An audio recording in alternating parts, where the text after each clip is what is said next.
আব্দুর রহিম মিশরে পড়াশোনা করত, তো জামিয়া সালাফের পক্ষ থেকে ফিলিস্তিনিদের সাহায্য দিত। তো যারা মিশরে এসে অবস্থান করছে ওদেরকে দিত। তো আমি যখন গত বছর হজ করে গেলাম মিশরে, তখন আমাকে বললো, আব্বু আমি 400-500 ফিলিস্তিনিকে দাওয়াত দিয়েছি সাহায্য করবো বলে, আপনিও চলেন। আছে চল। ওরা আরবি মানুষ, আরবি ভাষা ওদের, অরিজিনাল আরবি হচ্ছে ওরা।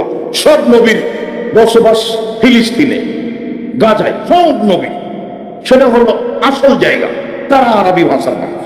এবার আমি যখন ওই সাহায্যের পাত্রগুলো এভাবে দিচ্ছি, সবাই বাম হাতে নিচ্ছে, সবাই বাম হাতে নিচ্ছে। আমি বক্তব্য বন্ধ করলাম, দেওয়া বন্ধ করলাম, দিয়ে হাদিস শোনালাম ডান হাত। আল্লাহ রাসূল বলেছেন ডান হাতে নিতে হবে, ডান হাতে দিতে হবে। ডান হাত ভালো কাজের জন্য, আর বাম হাত পেশাব পায়খানার জন্য, খারাপের জন্য। আমি যখন আরবিগুলো বললাম, তখন আমার মনে হলো যে আমার চেয়ে তারা বেশি বুঝলো, ভালো বুঝেছে। কেন? তারা আরবি মানুষ, কথা বুঝতে পারেননি মনে হয়। তারা আরবি মানুষ, তারা আমার চেয়ে ভালো বুঝলো বলে মনে হলো। এবার যখন আমি আবার দেওয়া শুরু করলাম, বাম হাতেই নিল। বলেন তো কেন?